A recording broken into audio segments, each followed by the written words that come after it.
नमस्कार फरीदाबाद। अभी अभी विधायक नीरज शर्मा जिला उपायुक्त के कार्यालय से कैंप ऑफिस से और यहाँ पहुँचे हैं, पत्रकारों के बीच पहुँचे हैं। हम लोग उनके साथ जोड़ रहे हैं, आपको जानेंगे उनके माध्यम से कुछ सवालों को और अभी बताएंगे आपको। ये देख सकते हैं जूते और लत्ते उतार दिए हैं नीरज शर्मा ने। नीरज जी, अभी जिला उपायुक्त से मिलकर लौटे हैं आप, क्या था मसला? देखिए, माननीय जिला उपायुक्त महोदय के पास में गया था क्योंकि मैंने इनसे समय मांगा था कि जब आप चंडीगढ़ कागज भेजें वार्डबंदी के तो आप हमसे एक बार सलाह जरूर करें कि भाई क्या वार्डबंदी हो रही है, कैसी हो रही है। कि इलाके का विधायक होने के नाते मेरी जिम्मेदारी भी है और मेरे पास लोगों के कुछ ऑब्जेक्शन भी थे। तो उन्होंने कहा था हम जब भी चंडीगढ़ कागज भेजेंगे तो आपको जरूर बताएंगे, पर वो वादा पूरा नहीं हुआ। उसके बाद मैंने पत्र भी लिखा कि आपने मेरे से प्रॉमिस किया था कि आप चंडीगढ़ कागज भेजने से पहले मिलेंगे, और आपने कहा जी अभी तो मैं ही पढ़ रहा हूँ। और ऑब्जेक्शंस की इन्होंने डेट दी थी 14-15 को। मैंने फिर पत्र लिखा था माननीय उपायुक्त महोदय को। मैंने कि उपायुक्त महोदय, आपने 14-15 की डेट दी है और आपको पता होना चाहिए कि इस हमारे हरियाणा विधानसभा का सेशन चल रहा है, हम विधायक सेशन तो नहीं छोड़ेंगे। तो उन्होंने फिर होली वाले दिन का समय दिया था। मेरा पर्सनल स्टाफ छुट्टी पे था, बहुत बड़ा त्यौहार है हमारा, तो आज का समय उन्होंने दिया था वार्डबंदी को लेके। तो मैं आज उनके पास गया और मैंने अपने कुछ उनको सुझाव और ऑब्जेक्शंस दिए। खास तौर से मैंने कहा कि मैंने कि देखिए, कल ही विधानसभा में चर्चा थी जिस मुद्दे पे वस्त और मुझे जूते त्यागने पड़े कि FIR नंबर 3 दर्ज है विजिलेंस में रवि सिंगला जी के खिलाफ और अन्य लोगों के खिलाफ भी है। और वार्डबंदी का कार्य बड़ा महत्वपूर्ण होता है। आपने उस वार्डबंदी के कार्य के अंदर एक भ्रष्टाचार में लिप्त अफसर को सर्वे सर्वा बना दिया। इस करोड़ों हरियाणा की जनता में आपको एक भी ऐसा काबिल व्यक्ति नहीं मिला जो इस वार्डबंदी को निष्पक्ष कर दे। आपकी मंशा क्या है इस चीज के पीछे कि आप एक करप्ट अफसर को, जिसका नाम विजिलेंस के में FIR में आ गया, आप उसको रिटायरमेंट के बाद भी ये काम दे रहे हैं। दूसरा, एक सुप्रीम कोर्ट में केस था, मैंने उसका हवाला दिया, उसके 3 नंबर पेजिस को दिया, वो भारत सरकार का एफिडेविट था। मैंने कहा साहब इसके 10, 11, 12 पैरे आप पढ़ लें। जो मुझे लगता है कि भारत सरकार जो चाहती है उससे हरियाणा सरकार की भिन्नता है। और तीसरा एक और मुद्दा था ऊपर जो उसके अंदर लिखा हुआ था कि जिस कंपनी को जनगणना का सर्वे दिया है, क्योंकि सरकारी एजेंसी जनगणनाएं करती थी आजकल आज तक, क्या उस कंपनी के पास पहले भी जनगणना का कार्य करने का ठेका है या कहीं उसने की है जनगणना? क्योंकि ऐसा मुझे पता लग रहा है कि वो कंपनी शायद स्क्रैप वगैरह का काम करती थी और जो ये डिलिमिटेशन कमेटी के सब लोग बनाए हैं उनकी कुछ रिश्ते नातेदारियां भी हैं। और शायद सिंगल कंपनी का ही टेंडर था। आनंद फानन में 2.5 करोड़ का जो टेंडर का समय सीमा होती है वो समय सीमा ना अपना के कुछ लोगों ने ये भी कहा कि हमारे घर एजेंसी से कोई आदमी सर्वे करने के लिए नहीं आया। लोग छोड़ो, मैं एज ए विधायक मेरे से मिलने कोई नहीं आया। नहीं तो नॉर्मल कोई भी सरकारी एजेंसी होती है, चाहे पोलियो ड्रॉप हो या कोई भी सरकारी सिस्टम होता है, कम से कम विधायक के पास वो वैसे ही आ जाते हैं कि साहब आप एरिया बता दीजिए, जगह बता दीजिए। मुझसे ही कोई नहीं मिला, बाकियों की तो आप बात छोड़िए। फिर जो समयपुर गांव है वो नगर निगम में नहीं है, उनकी वोटें जोड़ रहे हैं। कल को फिर वही डिस्प्यूट होगा। बड़ी मुश्किल से मैंने फोगाट स्कूल वाला और सरकारी स्कूल तक का रास्ता और बाके बिहारी मंदिर वाली गली का रास्ता पास कराया, एग्रीमेंट्स में लगा के। भाई जो चीज नगर निगम में नहीं है आप क्यों नगर निगम में शामिल कर रहे हैं? फिर सेक्टर 55 है मेरी विधानसभा में, उसके 2 टुकड़े कर दिए। गोची गांव के 3 टुकड़े कर दिए।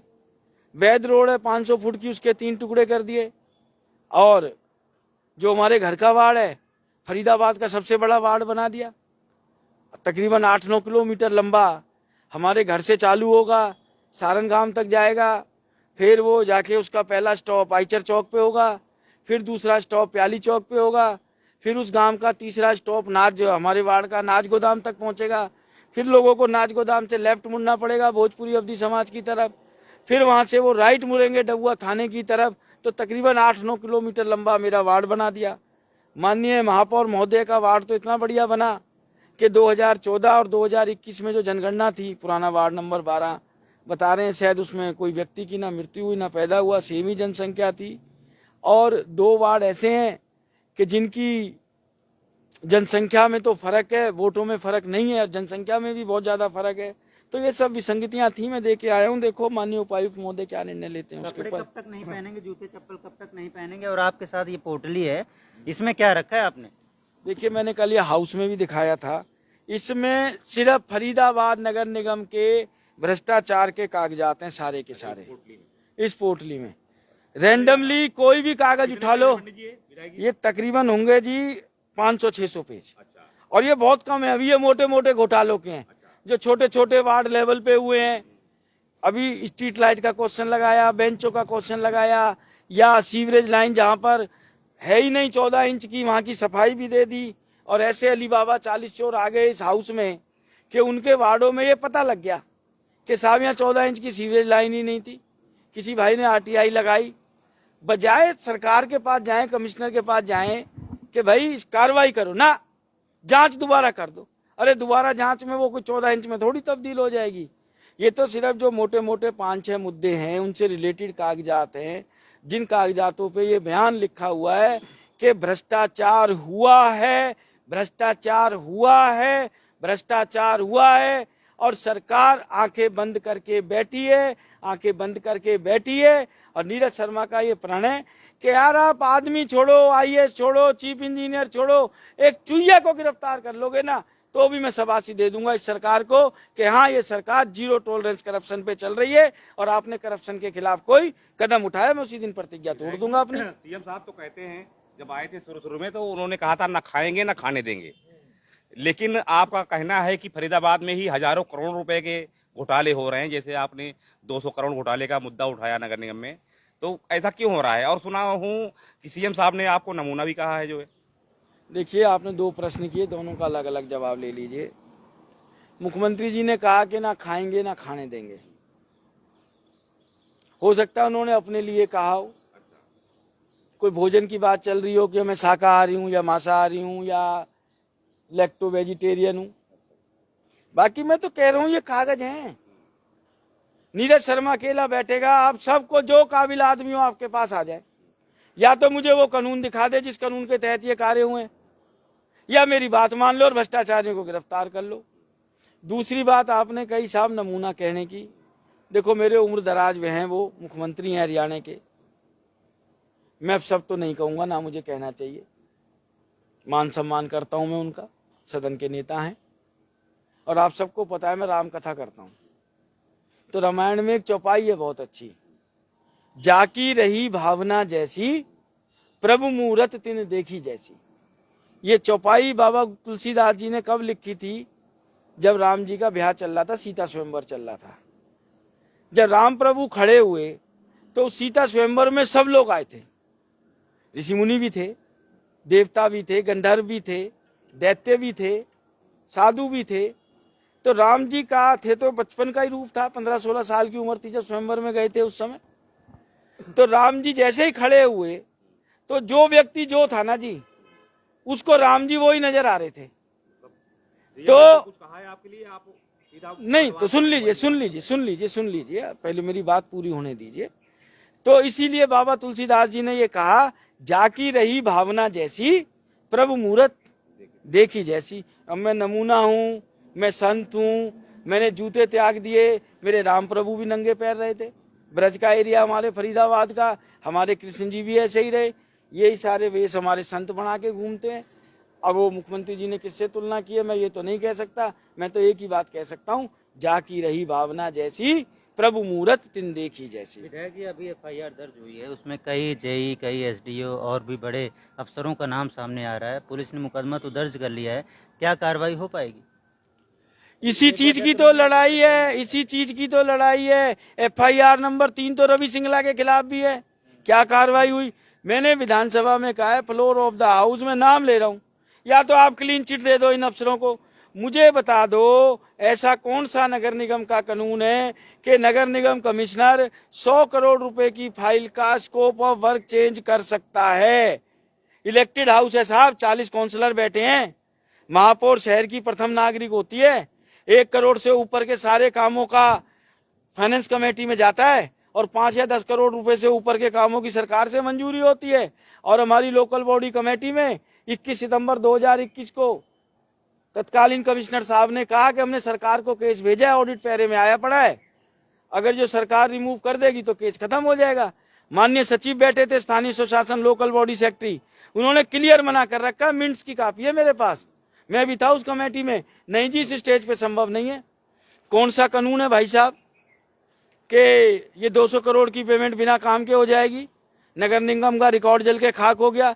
कौन सा कानून है 5,52,000 का ठेका 1,92,00,000 तक आप ले जा सकते हो? फिर तो पूरे हरियाणा का ठेका छोड़ दो, 1 रुपए का टेंडरिंग का प्रोसेस ही खत्म कर दो, एक ही अफसर बिठा दो सब सेक्रेटरियों की जगह कि बस ये 1 रुपए का ठेका आ गया, आज उसे 1.25 का कर दो, कल 1.5 का कर दो, परसों 10 लाख का कर दो, 1 करोड़ को कह दो। क्यों बहुमत है, बेच खाओ हरियाणा को, कौन रोक रहा है तुम्हें? कौन सा ठेका है? कानून है आपके पास के रेलवे की जमीन के ऊपर आप इस तरीके से प्राइवेट आदमियों को फायदा पहुंचाने के लिए ग्रीन बेल्ट बना सकते हो, और ग्रीन बेल्ट ही बना देते महाराज, 9 करोड़ रुपए खर्च हो गए। कौन सा कानून है कि जो प्राइवेट प्लॉट के अंदर प्राइवेट किराएदार बैठे हों और आप उनको सरकारी जमीनें दे दो लूटने के लिए? एक कानून की प्रति तो दे दो मेरे को। जहां तक भी मेरी आवाज जा रही होगी सरकार के आदमियों तक, हो सकता है कल तक ना पहुंची हो, आज पहुंच रही हो, मुझे कानून की प्रति दे दो, मैं संतुष्ट हो जाऊंगा।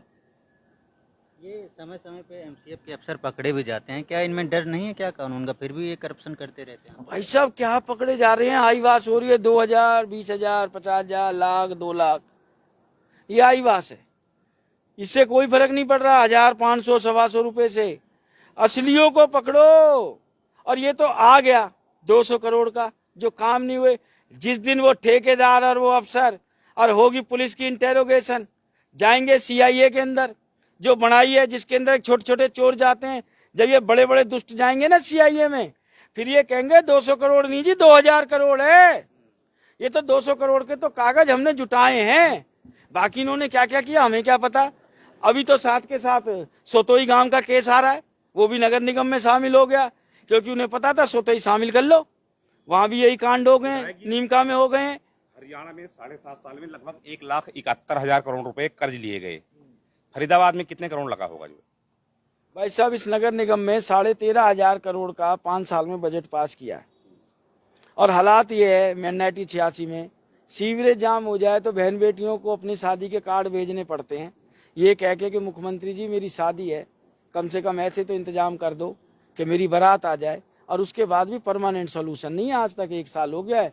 मुख्यमंत्री जी ने भी सिर्फ और सिर्फ वही कराया है, क्या कहते हैं, सीवरेज की सफाई कराई है, तो खपच्ची मारने का काम कराया, वो जो फंटी मारने का काम वो मुख्यमंत्री जी कराएंगे हरियाणा के अंदर, जबकि मुख्यमंत्री जी को तो और बहुत से काम होते हैं कि जब काम करा देते हैं ना तो 30 मार खा बन जाते हैं कि हमने तो बहुत बड़ा काम करा दिया, हमने तो सफाई करा दी। सच में बताइएगा, अभी आप डीसी दफ्तर गए, डीसी साहब के घर गए थे, और डीसी साहब के घर के सामने वाली सड़क कैसे लगी? यहाँ सेशन जज साहब का भी घर है जो है इसी रोड पे, कैसे लगी आपको? आपने क्या देखा? देखिए साहब, जो हमारा स्मार्ट शहर है, जो स्मार्ट सिटी है, स्मार्ट सिटी वाले तो हालात नजर नहीं आए, स्मार्ट सिटी वाले हालात नजर नहीं आए। जब डीसी साहब के घर के सामने की सड़क, जज साहब के सब घर के सामने की सड़क ऐसे है, तो कॉलोनियों को क्या हाल होगा आपको? भाई साहब अली बाबा 40 चोर बैठे रहे ना, और मेरा रोना किस चीज का? 13,500 करोड़ का हिसाब तो लो, कहाँ गए कहाँ नहीं गए? 5 साल में तकरीबन 13,500 करोड़ का बजट पास किया इसी नगर निगम ने। तो फरीदाबाद आप समझें, गर्मी है, कैसे करेंगे सब?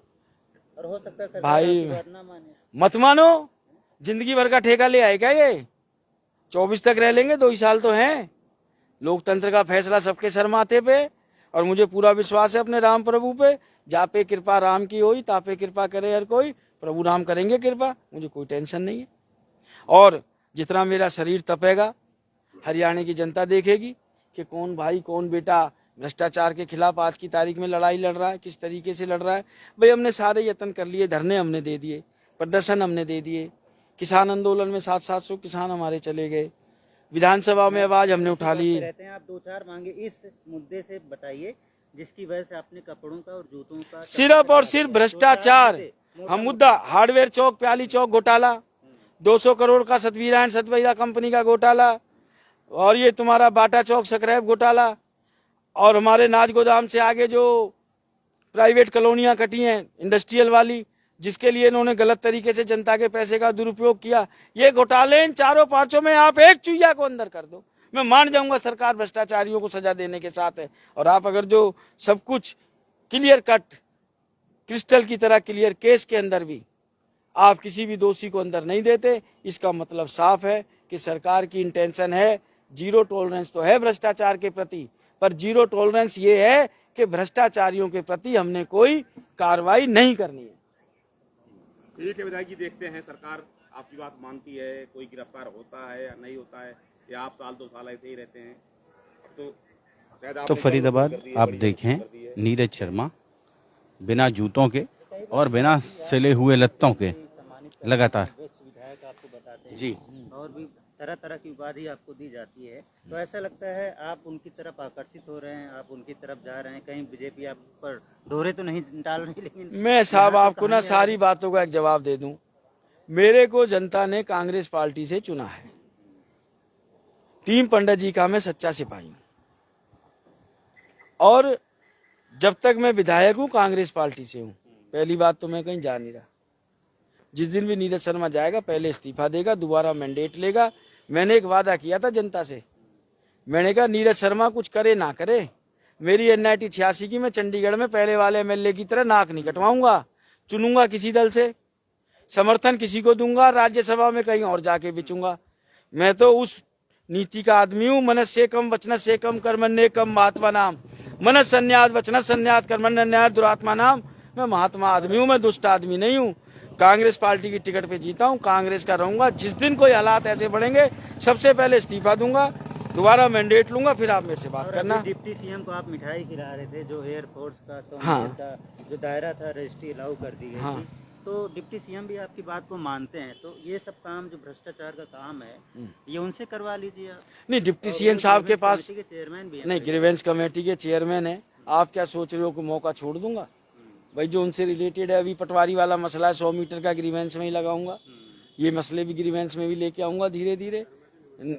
जहाँ हालांकि डिप्टी सीएम साहब ने कल 6 महीने का समय तो दिया है हाउस के अंदर, हालांकि मंत्री तो नहीं दे पाए पर उप मुख्यमंत्री जी ने दिया। और जहाँ तक आपने मिठाई खिलाने की बात करी, साहब देखिए उन्होंने हमारी कॉलोनी के लाखों लोगों को नई जिंदगी दे दी, ऑक्सीजन दे दी। और मैं समझता हूँ कोई भी व्यक्ति किसी भी दल का हो, और हम विधानसभा में जो शपथ लेते हैं ना जी, हम शपथ ये नहीं लेते मैं कांग्रेस का विधायक, मैं बीजेपी का विधायक, मैं इनेलो का विधायक। हमारी शपथ ये होती है कि मैं हरियाणा के विधायक के रूप में शपथ ले रहा हूँ।